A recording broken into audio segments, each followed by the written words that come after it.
टुकड़ियां बुला ली गई है, फुल स्क्रीन लीजिए। कुछ और टुकड़ियां बुलाई गई हैं ऑपरेशन के लिए जंगल के इलाकों में। घना जंगल है, 12 किलोमीटर में फैला हुआ जंगल है, वहां सेना की कुछ और यूनिट्स बुला ली गई है। देख रहे हैं चारों तरफ से घेर लिया गया है बाकायदा। ये तस्वीरें जो आप देख रहे हैं, लॉन्चर्स मंगाए गए हैं और अब जंगल के अंदर लॉन्चर से सीधे अटैक किया जा रहा है। अब आतंकियों का यही उपाय और यही इलाज बचा है। अब आप देख रहे हैं, ये जो आप नजर आ रहा है आपको लाल घेरे में, जगह जगह इस तरह के धमाके हो रहे हैं, मोर्टार दागे जा रहे हैं। जैसे ही पता चलता है कि यहां आतंकी है, क्योंकि आप देखिए घना जंगल है, दूर से आपको कुछ भी नजर नहीं आएगा, लेकिन जैसे ही कुछ आहट होती है तो वहां टारगेट करके फौरन धमाका किया जाता है। अगर यहां आतंकी मौजूद है तो फौरन ढेर हो जाएगा, यही आसपास भी अगर मौजूद होगा। मौके पर देखिए स्थिति की अगली तस्वीर दिखाइए।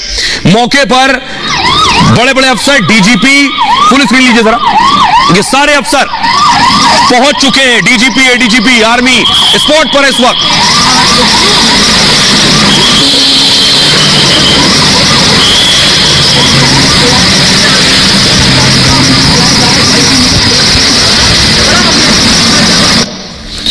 अब आपको दिखा रहा हूं, ये जो आप देख रहे हैं ये उजैर खान है, इसे इस वक्त तलाशा जा रहा है।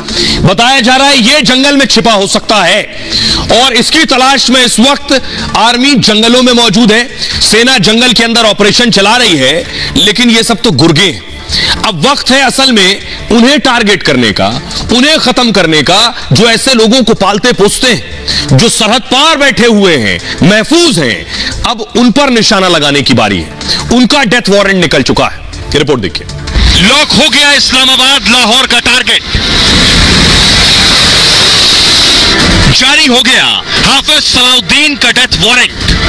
अब पाकिस्तान में घुसकर होगा आतंक का आखिरी इलाज। सर्जिकल स्ट्राइक और एयर स्ट्राइक का दर्द पाकिस्तानी आईएसआई और आतंकियों में कुछ कम हो गया है, इसलिए आतंकी एक बार फिर सिर उठाने लगे हैं। जम्मू कश्मीर में 4 जवानों की शहादत के बाद पूरे देश में उबाल है। अब हिंदुस्तान आतंक से आखिरी बदला मांग रहा है। पाकिस्तान में बैठे आतंक के आकाओं का आखिरी टाइम आ चुका है। आतंक के आका हाफिज सईद और सलाउद्दीन की मौत का काउंटडाउन शुरू हो चुका है। अब टारगेट पर पीओके नहीं, पाकिस्तान का लाहौर और इस्लामाबाद होगा। भारत की आखिरी चोट के बाद न आतंक के आका बचेंगे, न पाकिस्तानी आतंक।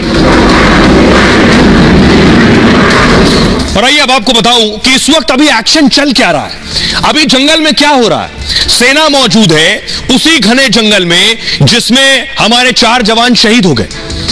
आखिर क्या ऑपरेशन में परेशानियां आ रही हैं, कैसे चल रहा है ये पूरा ऑपरेशन, ये देखिए जरा। ये पूरे ऑपरेशन की तस्वीर मैं आपको दिखाने की कोशिश कर रहा हूं। इसे और नीचे ले जाइए प्लीज। और आप देखिए इस वक्त रॉकेट से जो आप देख रहे हैं, लॉन्चर से जो मोर्टार दागे जा रहे हैं, ठीक ऐसे ही ये मोर्टार दागे जा रहे हैं जंगल के अंदर, जो तस्वीरें भी मैंने आपको दिखाई। अनंतनाग में एनकाउंटर का आज 3रा दिन है। रात के अंधेरे में एनकाउंटर नहीं होता है, अभी एनकाउंटर रोक दिया जाता है, ऑपरेशन रोक दिया जाता है जिसे मैं कहूंगा। कल सुबह सूरज निकलते ही फिर ऑपरेशन शुरू हो जाएगा। आतंकियों की तलाश में सुरक्षा बलों ने घेराबंदी की है। पूरे इलाके को सुरक्षा बलों ने इस वक्त घेर लिया है। मैं आपको बताऊं, ड्रोन के जरिए आतंकियों की सर्चिंग हो रही है। ये जो ड्रोन घूम रहे हैं ये पता लगा रहे हैं कहां आतंकी हो सकते हैं। देख रहे हैं आप इधर ड्रोन। सेना के कमांडोज, स्निफर डॉग्स तलाश में जुटे हैं। हेलीकॉप्टर जो आप देख रहे हैं, हेलीकॉप्टर भी आतंकियों को खोज रहे हैं। जंगल में लगातार गोलीबारी और धमाके हो रहे हैं। आतंकियों को 4 किलोमीटर का दायरा बताया जा रहा है जिसमें घेर लिया गया है। उस 4 किलोमीटर के दायरे में घेरा गया, लेकिन फिर भी 4 किलोमीटर बहुत बड़ा दायरा होता है। सुरक्षा बल आतंकियों को कभी भी ढेर कर सकते हैं। आतंकियों के लिए यहां से बचना बेहद मुश्किल है। डीजीपी, एडीजीपी खुद एनकाउंटर वाली जगह पर मौजूद हैं। आतंकियों के छिपने की जगह पर मोर्टार दागे जा रहे हैं। लश्कर के 2-3 आतंकियों के छिपे होने की खबर है। आतंकियों का पता लगाने के लिए ड्रोन का भी इस्तेमाल हो रहा है। ऑपरेशन में पैरा कमांडो भी शामिल है। मौके पर सुरक्षा बलों की 10 टीमें मौजूद हैं और रॉकेट लॉन्चर से आतंकियों पर लगातार हमले जारी हैं। यह तरीका है आतंकियों को ढेर करने का। लेकिन आप सोच रहे होंगे कि 3 दिन से ऑपरेशन हो रहा है, खत्म क्यों नहीं हो रहा है?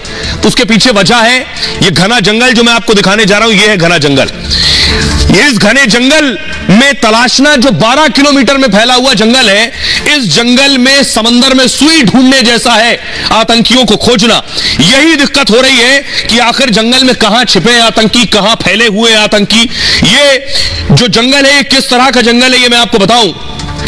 इस जंगल में किसी का छुप जाना, क्योंकि अंदर गुफाएं हैं, जिन्हें प्राकृतिक गुफा भी कहते हैं, जो पत्थरों के जरिए, पहाड़ों के जरिए गुफा बन जाती है, नेचुरल केव्स भी अंग्रेजी में कहते हैं। ये आतंकी वहां छिपे हो सकते हैं। मैं आपको बताऊं, आपने अगर पीर पंजाल का नाम सुना होगा, पीर पंजाल एक पर्वतमाला है। पर्वतमाला जो हिमाचल प्रदेश, जम्मू कश्मीर तक फैली हुई है, उसकी तस्वीर देखिए जरा। अब मैं आपको दिखाने जा रहा हूं। ये आप जम्मू कश्मीर के नक्शे में और अंदर जाएंगे जब, ये है पीर पंजाल जो आपको सफेद रंग से नजर आ रहा है, पीर पंजाल। पीर पंजाल से ऊपर देखिए बारामूला है, नीचे शोपिया है, अनंतनाग है। दूसरी तरफ देखिए ये पुंछ राजौरी है, ये जम्मू का हिस्सा है। सांबा कठुआ नीचे आप देख रहे हैं, ये जम्मू का हिस्सा है। अब आतंकी क्या करते हैं, पीर पंजाल रेंज लंबे समय से आतंकियों का ठिकाना रही है। ये पर्वतमाला जो है, जो पहाड़ी है पूरी, आतंकी या तो इसके उस तरफ ऑपरेशन चलाते हैं या इस तरफ ऑपरेशन चलाते हैं। एलओसी और पीओके सहित 225 किलोमीटर का इलाका इसमें आता है। यहां आतंकवादी अक्सर सक्रिय रहते हैं।